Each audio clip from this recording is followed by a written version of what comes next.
On this episode of Crowdfunding Nerds, Sean shows you how to troubleshoot your Facebook ads for crowdfunding, what metrics to optimize, how to interpret your data, and how to optimize your ads to maximize results. Let's get into it. Game begin. Let's go. Bring your pretty face to my ad. Amazing. Hi folks, today I'm all by my lonesome. Andrew's away at Origins, and I did have a episode lined up with a guest speaker, but I double booked and I didn't realize that I actually had a family event, so I had to reschedule that. So kind of last minute jumping on solo here, but I want to take this opportunity to dive into a topic that we really haven't done on the podcast before in any great deal of depth, and that is how to troubleshoot your Facebook ads for crowdfunding. I recently have jumped on calls with clients of ours through Crowdfunding Nerds, helping them troubleshoot their ads. And I figured that there's we probably need a resource that we can direct people to. Like, here's the kind of the basics of troubleshooting your ads. Now, in this episode, depending if you're listening to it via audio only, this podcast, or if you're watching on YouTube, I'm going to try and describe as best as I can what I'm about to do. But just keep in mind, if you want to come back to this and watch it on YouTube, that might be the better place just to follow the steps and follow along. I'm not going to get into some of the nitty-gritties of Facebook ads in terms of how to set up your business account, how to set up a page, how to set up pixels and test them, even how to set up your targeting. I'm really going to focus on, let's assume you've got that all set up. And how do you troubleshoot your ads? How do you know what's working, what isn't working? What parameters do you need to look at? We do have a Crowdfunding Nerds course. So if you do want to dive into the weeds and kind of get the step-by-step tutorial of how to do those things I just described, then there's a link in the show notes and you can check that out. But for this, let's just assume that you have your ads up, you're running your ads. How do I know what's working? What parameters should I be trying to optimize, and what should I adjust to try and make them work? So that's what I'm hoping I'm going to cover in this podcast episode. So let's dive in. Here I have the Deliverance ad manager, and this was a recent campaign that we ran. Now, for those who are running meta ads, you always want to make sure that you go to adsmanager.facebook.com/ads manager. And this is the screen that you want to see. You want to make sure that you're not in anywhere else. There are different sections you can go. This is kind of where you need to be. And for those who maybe have no familiarity with meta ads are broken into sort of three folders. So at the top of the page, you can see there's campaigns, there'll be ad sets, and then ads. So within campaigns, you'll have ad sets. Within your ad sets, you have your ads. And your campaigns will be, what is the goal that you're trying to achieve? So this would be, am I trying to make sales? Am I trying to capture emails? Am I just trying to get as many people to a page as possible? So starting out, the easiest thing to set up would be a traffic campaign. That doesn't really require a pixel. So if you have a live Kickstarter and you're trying to get something up quickly, I recommend creating a traffic campaign. And then within that traffic campaign, you would then have your ad set, and your ad set is really your targeting parameters. So how have you set up your campaign? So what are you trying to target? So let's say you're going to, for example, Deliverance, you might target Kickstarter, and then you define it further, and you'd say, okay, board games, and then you want to define it further, then you might say, high fantasy, because it's kind of like a fantasy game. That would be your targeting parameters. And then within your ad set, you have your ads. And this is where I really want to focus the bulk of this podcast episode. Is kind of troubleshooting the ads. How do you know which ads are performing the best? Now, in order to do that, you will want to make sure that you have the correct columns enabled. So if you're in the ads manager and you're looking at sort of any screen, at the far right, there's this sort of export button. Just beneath that, if you scroll all the way to the right, there's this little plus icon, and it is where you can toggle the columns. You want to make sure you hit that and hit the customize columns button. And then on the right, you can, of the little pop-up, you can start organizing. That's what I'm looking for. You want to start organizing these columns so that you have the right information. I always try to think of this in terms of logically what you want people to actually see.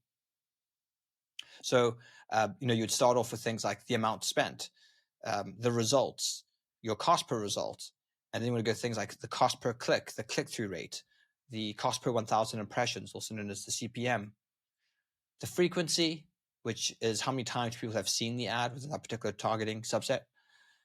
Then post comments, post engagements, post shares. I always think those are important to show so that you can kind of track if people are engaging with your ads. Maybe there's lots of comments, lots of shares, and people are excited about the messaging. And then date created, I always find that helpful. Just I know when the ads went up. So these will be the parameters that you certainly want to select. They're the most important, in my opinion. Okay, so on this ad set level of this deliverance campaign, you can see all the different types of targeting that we have set up. So I've named them. Like, so we have geek convention, we have parents and gifts, and then we have I call it filthy casuals plus supernatural films. So we were really trying to just have very broad targeting, trying to find new people who've maybe never had contact with deliverance before. So that's what we have done here. Now on the top right, you can also select the time range. So I just have maximum. I'm looking at everything that is possibly available, but just keep that in mind that you might want to toggle that on and off. So we have the spend, we have the cost per result, and we have other key metrics like the click-through rate and CPM. Now, when starting off, the first parameter you really want to try and get right, which impacts all other parameters of your meta advertising, is your CPM, your cost per 1,000 impressions. Because if your CPM is high, everything else will be high, because the CPM really represents how much Meta is charging you to display your ads, to actually get your ads in front of people.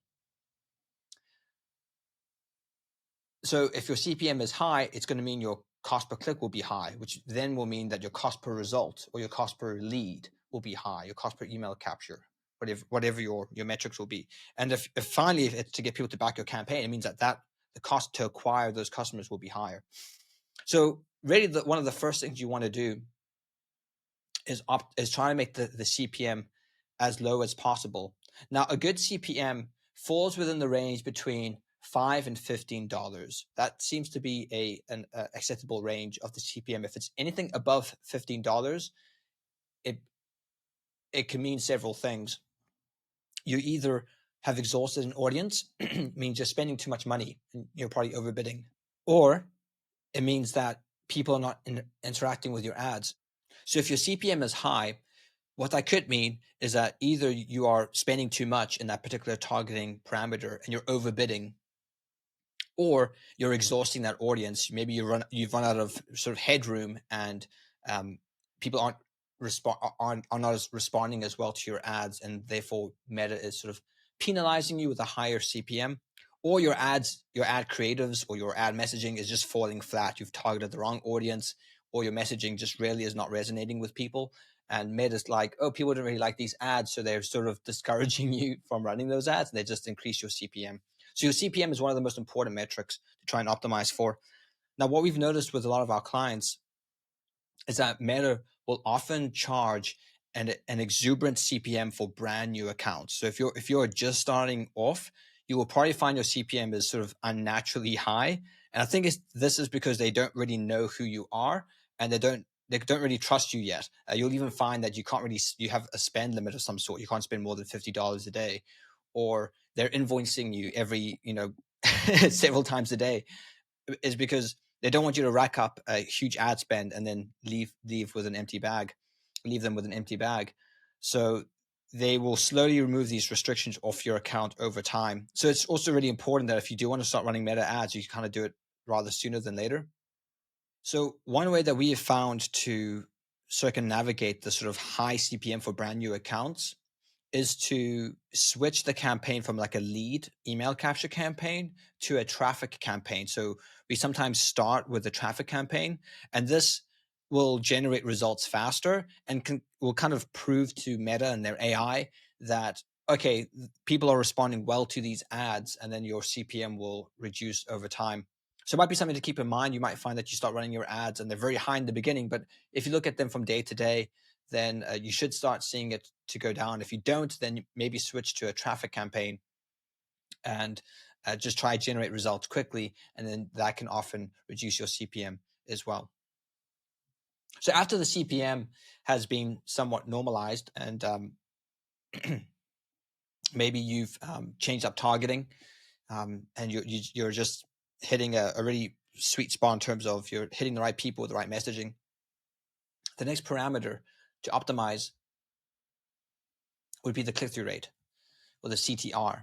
And you want to make sure that you have the link click-through rate, because Meta will distinguish this, just the CTR broadly, as anyone who clicked the ad. So this could be clicking the see more, this could be clicking the comments. So anyone who interacts with the ad, they consider that a click-through rate. But the only thing that we're really interested in is getting people to click the ad, to go through to the website, Kickstarter or your shop, to consider what you're offering there. So the link click-through rate is the metric that we want to optimize for. We find that 2% is generally a good click-through rate. Again, depending on what you're trying to do. We've often had e-commerce, for example, where the click-through rate could be quite low, maybe just under 1%, but the ads are bringing in a great return. So we just sort of just leave that alone, because those are kind of, the goal is different. But generally, you want to see about a 2% click-through rate. And it could mean that you need to work on your ads a little bit if you don't have that 2% benchmark. As you can see here in this example that I'm showing you on my screen, this Filthy Casuals plus Supernatural Films had a very high click-through rate of nearly 3%. And the cost per click then was quite low as well, with 14 cents. So your cost per click, it generally wants to sit around 20 cents. It's kind of where you want it to be. In the example I'm showing you here, you can see at the top that we have a cost per click of 40 cents. So essentially double than our best performing one at the bottom. And that really has to do with the click-through rate. As you can see here, the click-through rate on the bottom with the 14 cents is 3%, while the click-through rate of the one at the top is 1.38%. So it just means that changing up the ads for this geek convention might be the solution in this particular instance. So again, these are the metrics you want to look at to kind of troubleshoot your ads. It's the CPM, then the click-through rate, and then the cost per click is sort of how you do this. So let's say that you had a high click-through rate, but you had very poor results on the other end in terms of you weren't really getting backers. That probably signifies there's a problem with your offer, or there's a problem with your website. So that's really, once you have a low CPM and a high click-through rate, your ads are pretty much optimized. So if you're not getting the desired result, it could be because maybe you're doing a bit of a bait and switch, where you're promising something that people don't really see on your landing page or on your Kickstarter page. Or it could be some type of problem with your offer, like the shipping. You might find that, oh yeah, people are already interested in what I'm presenting, but then they get to the page, the shipping is way off, and they're jumping off. So that it can help you start troubleshooting what might be the issue. If you see a very low click-through rate and a very high CPM, that is usually a sign that you are targeting the wrong audience.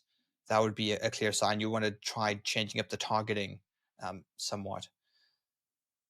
What other kind of variation could we have? You could have a high click-through rate and a high CPM. Yes, that's one you could have. Yes, so if you had a high click-through rate and a high CPM, that can be good. So sometimes you have a high CPM. It just means it might mean that you've niched your audience, or you've narrowed your audience a lot, and that can be good if you're getting good results. So again, you want to make sure that you're optimizing the right parameters, that you're not just looking at the click-through rate and that's the only thing you're trying to optimize, or the CPM, that's the only thing you're trying to optimize. You want to see them collectively and how is it impacting your overall campaign. So an example, you might have a very high click-through rate with a very high CPM, and it's costing you a lot of money. The cost per click could be $1 per click, but that audience is super narrow and it's perfectly hitting your target demographic, and they're converting very well. Well, then keep those ads on.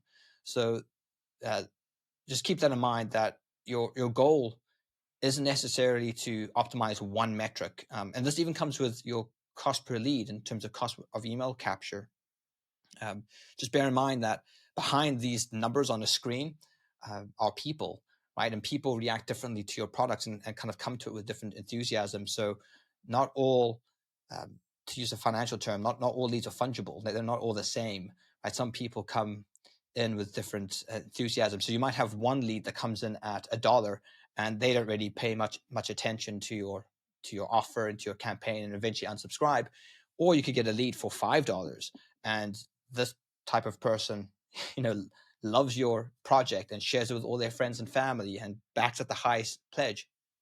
So those things you just got to keep in mind that at the end of behind the screen are people, and people come with different levels of enthusiasm. So just keep that in mind, because if you're constantly trying to optimize your ads to get the cheapest thing as possible, then you might be shooting yourself in the foot, so to speak, where you're sort of hindering or harming your campaign in the long term. So those are important things to keep in mind. I suppose we can quickly look over some of the ads. So let's look at this one with the highest click-through rate with the 2.9%. And so that was the average 2.9. Some of the one of the highest here was actually 3.48%, which is very high. And so if I was to open this up, we can sort of see what this particular ad looked like and maybe try to work out why was this performing so well within this particular demographic of people. Okay, so it's we have a picture of the deliverance box that's opened up at a sort of an angle. It's slightly dark actually, but I think what makes it interesting is that we have these deluxe components such as the metal coins and the player turn coin are illuminated quite well within this picture. It kind of pops and stands out. So I think this image has worked well. It's because it clearly shows the theme of the game, which is angels, and it does so in a way that builds intrigue. So this is one that really, this type of ad imagery is one that builds intrigue and is sort of enticing people. The other thing you could try with it in terms of your ad imagery is to quickly define what it is or to demonstrate what it is. So those are the two you kind of want to balance. Do you want to be very clear, like this is what it is, or do you want to be a little bit more elusive and kind of like tantalize people? So those are the two types of ad styles that you can try with your imagery. In terms of the text, or the primary text, it's very simple. It's just describing what it is. It says Deliverance is the ultimate metaphysical co-op campaign and skirmish board game. So we played around with different terms like metaphysical or spiritual or hyperdimensional. We tried quite a few just to see which ones would impact people. Now, because we were targeting a very broad audience here, one that had interests in casual games like Uno, Monopoly, and then like sort of supernatural TV series like Supernatural, those types of shows, we went for more of a generic term like metaphysical rather than spiritual in this context. And that was literally the headline. It was just defining what it was, and then the headline underneath the image is the Angelic Warfare board game, and we found that this term has done quite well. So again, this ad really just does one thing. It kind of very quickly describes what Deliverance is, and then it uses an image which sort of obscures the game box a little bit to build intrigue. And so I think this is why this ad has done particularly well, is because it very quickly demonstrates what the game is and then uses a bit of intrigue to sort of entice people to click. So hopefully that will give you sort of a basis on which to run your own ads, and it might be a good starting point. So there we go, folks. I know this one's a bit shorter, but I really hope that there was enough information in there to get you on the right track. Make sure to join the Crowdfunding Nerds Facebook community. A link will be in the show notes, because that's a great place to sort of ask questions and troubleshoot as well. There's lots of people who will jump in and answer your questions. I might be able to do so as well if I have the time. Also, check out our Crowdfunding Nerds course, where we go into a lot more detail on how to set things up properly and to track these metrics. Or if you're interested in us running your ad campaigns on your behalf, then we'd be happy to do that. You can contact us through our website, crowdfundingnerds.com. I hope you found this helpful, and we'll see you in the next one. Thanks. Well, that's all the time we have for this week's episode of Crowdfunding Nerds. For more resources, articles, and to listen to past podcasts, please visit us at crowdfundingnerds.com. And if you have a crowdfunding question, we also have a page on our site where you can send a message directly to us. Please visit crowdfundingnerds.com/question. And if your question is a great question, we may include it in a future podcast. Thank you all again for listening to this week's episode, and we'll see you next week. Stay nerdy.